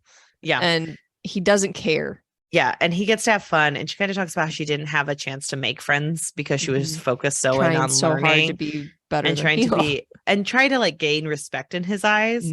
And he also doesn't seem to understand that like she is a woman who had to do all these things. So it's harder on her than it was for him. And he like really belittles it. And it's like, and she's like, it would have made her feel better if he was like harsh about it, but he barely cared. And like, that's what really bothered her. And that's kind of what I feel like it's just like another slap in the face. Right now you find out that they have all this contentious backstory and that they've always kind of been at odds with each other, but this is just another situation where he's like, oh wow, it took you a while to figure that one out. And she's like, okay, I thought this was somebody that I was kind of maybe gonna make a friend in, and that sucks that you did this to me. And he kind of like doesn't get, because like Lan pointed it out to him because he's frustrated with Shay and he's like, give her a break. And he's like, hey, if she wants to be out of the family, like she gets opportunities we didn't get. And like, we should be respecting the fact that she gets to like have a business of her own and she has smarts of her own. And we were bred to only do one thing. And if we ever couldn't do this one thing, we would probably fail at life. So like she was able to have different opportunities than us. And we need to build that up and not break it down. And she kind of is like, yeah, that's what I'm trying to do. And he throws it in her face and he's like, you're just pretending you're not a call. You want to have your cake and eat it too. Like, or eat your cake and have it too. And he's just like, you won't talk to Andon. You won't talk to anyone. And like, you're just going to go work for a bank. Like, I just don't understand. Why did you even come home? I also think that because Fonda Lee does an amazing job of like making all these situations so complicated, where Hilo, I think, also finds it insulting that Shay would not want to be involved. Yeah. And he's like, how dare you disrespect our family? How could you not want to do this? This is such a prideful thing for us and something that we are well respected and known for. And we have all these good things that we do for people in the community. How could you not want to do this? This is just a shame to our family. And it's because he respects what he does so much. And he doesn't understand why like she wants to make her own way and not be seen like only for her name. And she wants to gain respect. It's a very like middle child versus youngest child dynamic of like, I need to prove that I can do this on my own versus like, you need to do what the family needs you to do. Why aren't you here? Why aren't you supporting us? It's very interesting. Fonda Lee does an excellent job of like making neither side 100% right. And you just feel bad. Neither side is right. So no, yeah. And so he kind of like he's like, you're not an ordinary person. You'll never be ordinary. So why fight it so hard? And she kind of says like, and he's like, we have to protect you right now. We're at war. And she's like, no, I will not accept this. Like, get your men out of this apartment. But she leaves to like cool down, and she comes back and she finds out that like the landlord is waiting for her with a spare key. And he's like, I had no idea who you were. I have a better location for you. And it kind of is, it's the perfect button to show that this was what she was trying to get away from. Like this, like she wants to know people for who they are. Yeah. She wanted to be anonymous and it's now blown up. She wants people to know like she is worthwhile outside of her name. And she just like can't get away from that. So then we cut on over to Andon, who's doing an errand for the pillar, and he's done this a couple of times, going to pick up a package and delivering it to him. When he goes, like Lan decides to have him practice on some stuff because he's like, what are you worst at? And he's like, deflection. And he's like, okay, let's have you deflect right now. And he's like, well, that's weird. He's never asked me to do this before. Right. And it's also weird because like Lan is a lot harsher than he normally is, and he's pushing Andon to the limits when usually Lan is like much more sympathetic and understands that like Andon's in school and he doesn't have to be perfect. And he's really harsh, and he's like, we're about to go to war. You need to be the best you could be. Like, we need to trust you.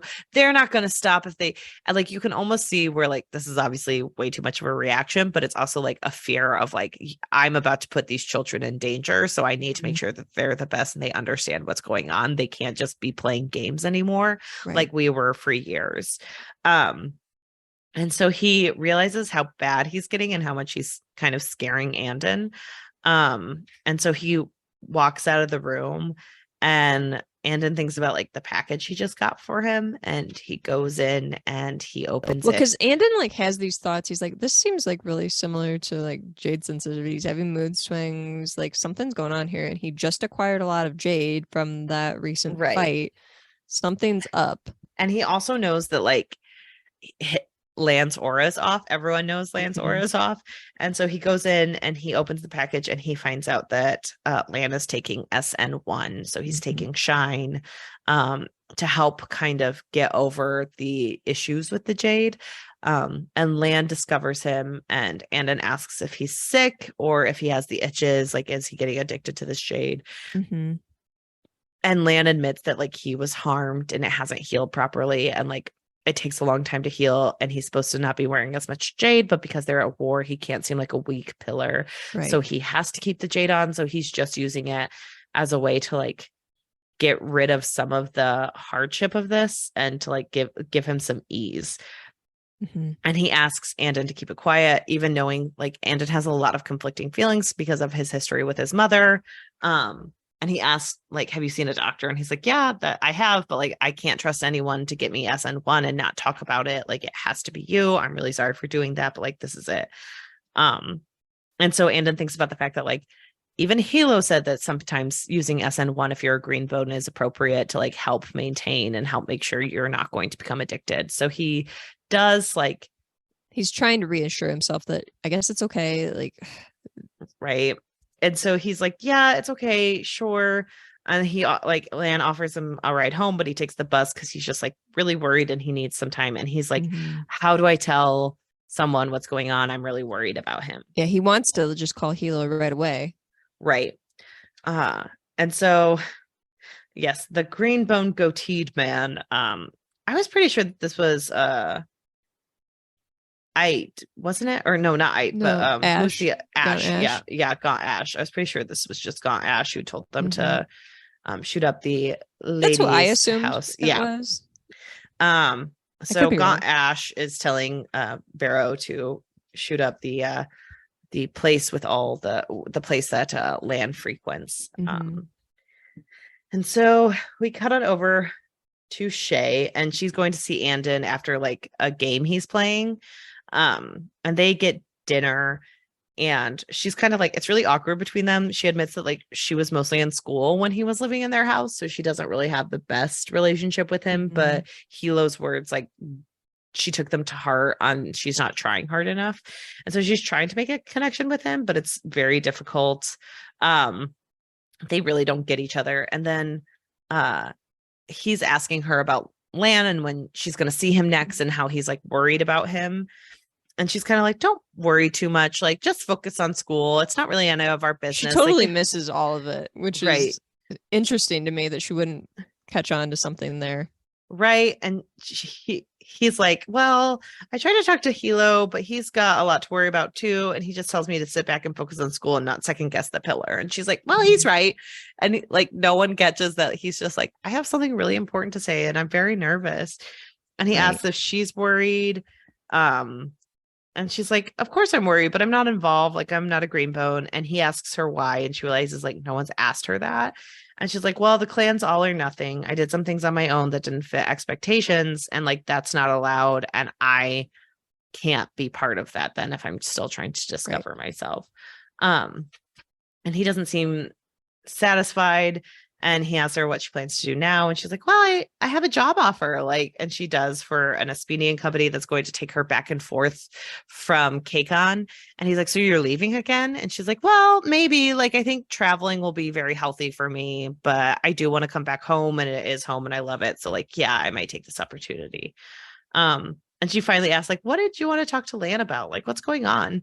And he's just kind of like, oh, nothing. It's okay. Because he realizes she might not be around to actually help him. And so she goes into a temple afterwards and she kind of prays. Is this the first interaction that we have between the two of them? I think so. Yeah. I don't know why I had thought that they would be closer. Yeah, right. I know. The way that they talked about it earlier. But this whole interaction felt very awkward. I know. And you're just like, oh, I guess Hilo is the one that he's closer with, even though that felt uncomfortable in its own way. It felt very much like I do know that when you have a situation where like someone comes in and they're not technically like when it's like a found family, when it's a sibling, and if it's like a huge family like the Cowell family, you probably do act way too respectful, especially like if you're not used to it. And so I could see where Andon was kind of like faded into the background and just did schoolwork and just kind of like existed, but didn't really exist. It did make sense to me in some type of way where like Hilo thinks they're super close, but Andon's like, I was always just really deferential to you. Yeah. And you think that's close because you don't question that kind of relationship. And then like Shay's like, yeah, he was around, but like, I don't know, we were kids. I was in high school. Like I didn't notice this 9-year-old child running around, you know, kind of that life. And then he talks about how like Lan's his uncle, but I actually think Lan was probably more of a father figure to him. Like he thinks it's an uncle, but like also he was the one who was like, have you been focusing on your studies? What are you doing here? What are you doing here? And was probably more a father figure to him. So I think it was more like that, but it was always very respectful and almost like a step away from each other. It's just an interesting dynamic. I know. And so she then afterwards Shay goes to a temple and it kind of talks about religion and how they never were super religious but would go for the holy holidays, and she asks for the gods to like give her a sign and talks about like feeling the inner energy of Jade, and like there are certain people who like protect the temple who like sit in this like Jade aura for a very long time and then leave, and she's like, how do they do that? That would make me miserable. Like I could never leave that much Jade and that much power, and like having to go through that kind of withdrawal is terrible. So we learn a lot of the backstory on Jade and how it feels and the religion behind it. So we cut on over to Lan, and they found the proof that Doru has regular contact with the mountain. He's been taking payment through secret accounts. And so he's like, okay, well, that's it. We're getting rid of Doru. He will no longer be the weatherman. And so he calls in Woon. He tells him about it. Woon's like, I won't fail you. And he's like, okay, but don't tell anyone until then. And so Woon is like, I totally understand. And Lan's just feeling it. He's just knows all of this stuff is happening. And he also gets a giant package from Ani. his ex-wife. And he's like, okay, well, I don't really want to open this. I'm going through a lot. I feel sick all the time. I have the worst temper. I can't do this. And it also kind of goes into the backstory of how, like, when they got married, she knew he was going to be Pillar and she promised it would never change anything between them. And it obviously did. And she was like, well, he can go do things with me. And he's like, well, you said I didn't have to do those things. And she was like, yeah, I thought that was true, but no. I think that's a really interesting thing too, because that is so common in relationships. I feel that, before things change, you're like, that will never affect us. We won't have to worry about it. We will push through this. And then when you're going through it, you're like, oh, well, yeah, I didn't think this was going to happen. So yeah, whoops. I didn't think I would be sick of not seeing you all the time and having to like hold my breath whenever you were in the room because everyone's deferential to you. Like that does weigh on you. And so he ends up going over to the Lilac house. Or Lilac Divine, and he has like a time with Uni, the woman he usually meets with, but like afterwards she's like, aren't you gonna stay and like sleep here? And he's like, no, I have to go. And she like gets all bent out of shape because like he's like, yeah, she is like very well known and very like kind, but I just can't do this anymore. And he used to be like a lot more feeling, and he just doesn't have that in him. And so he puts on all the jade, and the room feels like it's attacking him, and it becomes like overwhelming. And so he ends up taking a shot of SN1, and he mentions that like he didn't take it for a while because after seeing Andon, he felt incredibly guilty about it. So then we turn to Barrow, who's pulling up outside the Lilac Divine, and he all of a sudden sees Lan leaving the Lilac Divine. He recognizes him from earlier on in the novel. Excellent plot work, Fonda Lee. And so he's like, we're not going to shoot up the club. We're going after the Pillar directly. We'll just follow him. We'll kill him. Like, that's what we're going to do. Let's go after him. And so Lan calls a taxi because he didn't drive down there, which is also, they said to like, look out for a silver car. And it was obviously Lan's car, but he ended up getting a taxi. So they follow the taxi. He knows he's being followed. So he has to take like a sudden U-turn, and Barrow's like, let's go after him. Let's do it now. And the kid he's with is like, are you kidding? Like, he knows we're following them. He's a green bone. Like, we can't do this. And so Lan like runs away towards the harbor. He thinks he's gotten away. He thinks he's fine. And the kids are like looking for him. They can't find him. And they all of a sudden do see him. And so he catches them about to try to hit him with bullets, and he is able they to start shooting at him. Yeah, they do. They're terrible shots. They don't know what they're doing. It's just like they see him and they're just like, go, shoot. And it's just like everywhere. And he deflects them.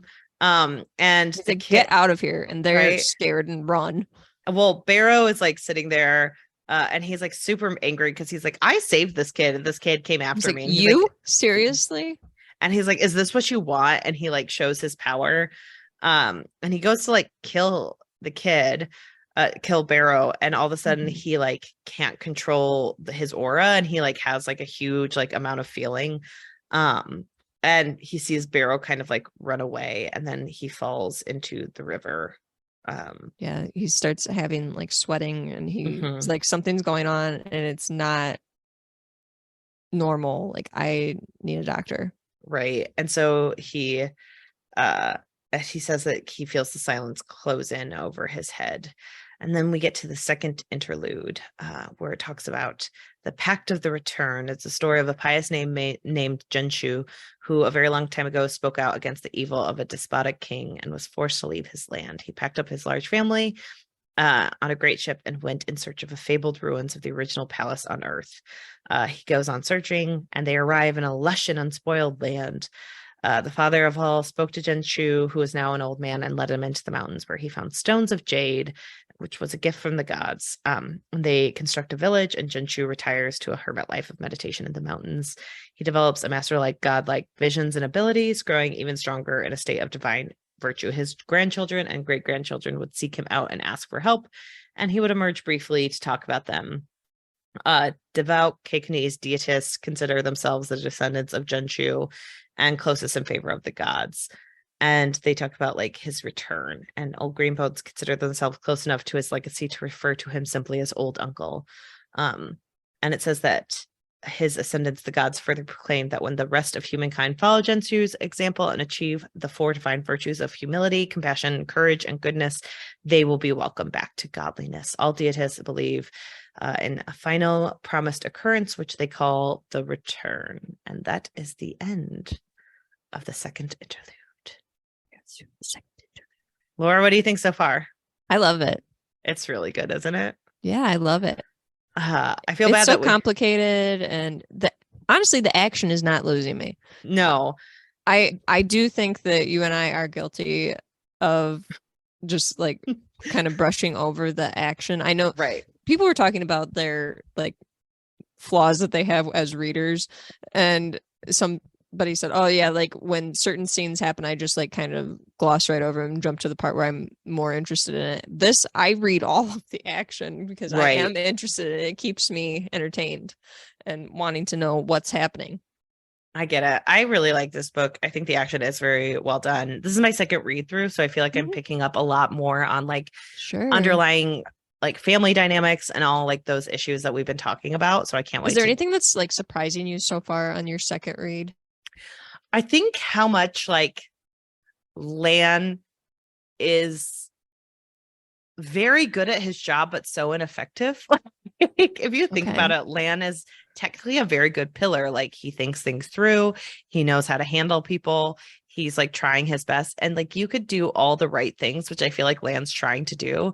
And it all just stacks up against you to the point where it's all wrong decisions. So like being compassionate, being helpful, being kind, those are technically all very good things to have in a leader.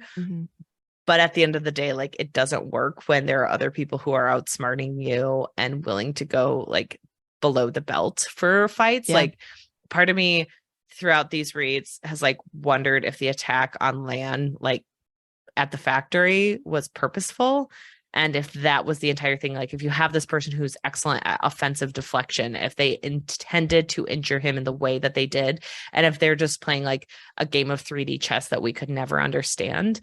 And like I think that's always been my thought process with that, was that it was intentional that they sacrifice this person for like something, and that's something Lan could never do, which makes him like ineffective in this type of role, but he would be a very good leader in general. And I think I'm always shocked to see the choices he makes and how much I agree with them, and how much it's like, oh yeah, I would have the same issues Lan does.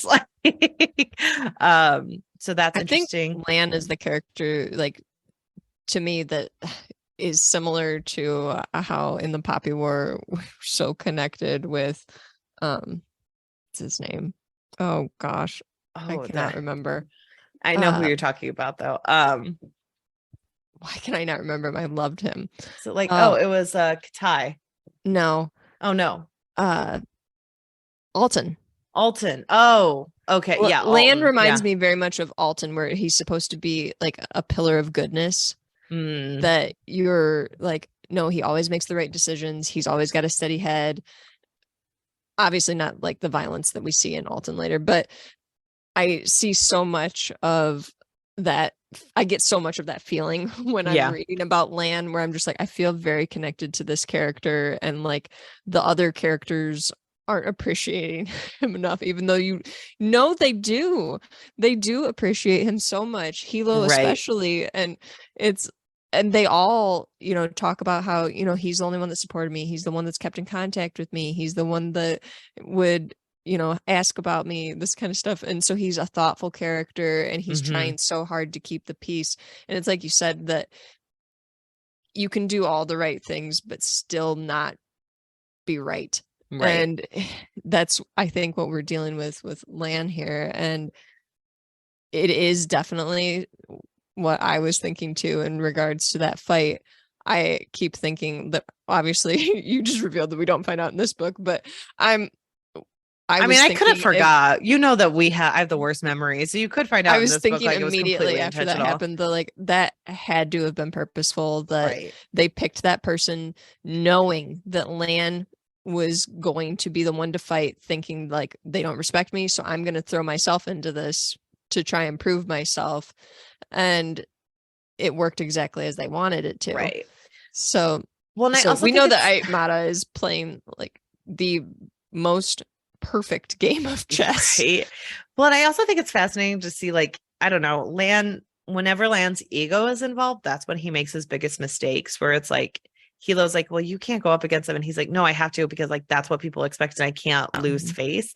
And it's like, okay, but why?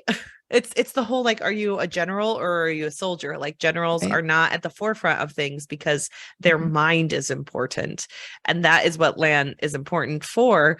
But like he was ineffective at showing Hilo's men that was important and showing that like, hey, we're not playing, like we're peacetime people, but we're also not playing these games. Like we're not playing feats of strength. And he was ineffective at that. And so I do find that fascinating on how you can fail to be like a good general, but how you could be like technically have all the virtues of a good leader, but be ineffective at it. So, it's fascinating. And I've read past the second interlude. I'm like halfway into the almost halfway to the third interlude, so I know what's happening a little more. But yeah, Hilo is now our pillar, and I am kind of excited to see how things change for the clan moving forward, because it might go off the rails. Yeah. Well, and like that's a small spoiler, so sorry guys, but I mean, it's not a spoiler because we know how. If you've read through the first interlude, you know how the dynamic of the clan works up, and we've just gone through Lan dying. So obviously Hilo would be next in the hierarchy. Well, no, I know, but we don't know that Lan's dead yet. We just know that he fell in the river. Well, he's dead. He's dead. He's dead. But no, I also think this time around I have a lot more compassion for Hilo than I did the last time I read through it. I think I found Hilo very annoying in the last time, my last read through. And this time around, I'm having a lot better sense of who he is as a person. And I think I struggled most with him. So I can see that. I think that I keep trying to make like Godfather comparisons, and I love that book so much. Right. That's my most problematic book that I love. But I think I keep trying to like make one-to-one comparisons between the characters, and that's not a thing. And I keep wanting to compare Hilo to Sonny, Corleone, and there are so many similarities there, but really these are kind of amalgamations of all of the characters, so they're not one-to-one comparisons. And Hilo is a lot more complex, I think, than we see Sonny. Right. I would agree. But I do still stand by my prediction that Shay is going to be kind of the Michael Corleone who she fits right in. who didn't want to be involved and somehow will end up being very good at what she does. And have to lead the clan. So we'll see, but that's still going to be my prediction. I get it. No. So next week, guys, we're going to finish up this book as fast as we can. Things get like, there's lots of fighting and lots of infighting. So I feel like we'll be able to say like, oh, there's a fight and this happens a little bit more, even though people should be reading this to read the fight scenes because they're all expertly done. And I won't talk about corn, so we'll have more time to talk about Fonda Lee. But make sure you guys join us next week to finish up the plot of Jade City. And please make sure you're rating, reviewing, and subscribing. It's a great way to get other people to listen to us. Make sure you're looking at our blog at ourpod.com, following us on Twitter, Instagram, and Hive at OWWR Thanks for listening and sharing. Yes, thank you so much. Everyone's been wonderful. If you guys want, you can join our Discord where we chat about it. There's been some chatting. I was traveling, but there was some great chatting about Fonda Lee and Jade City over there. So make sure you're following our Discord. Just follow us on all social platforms and just join us next week, guys. Bye. Bye.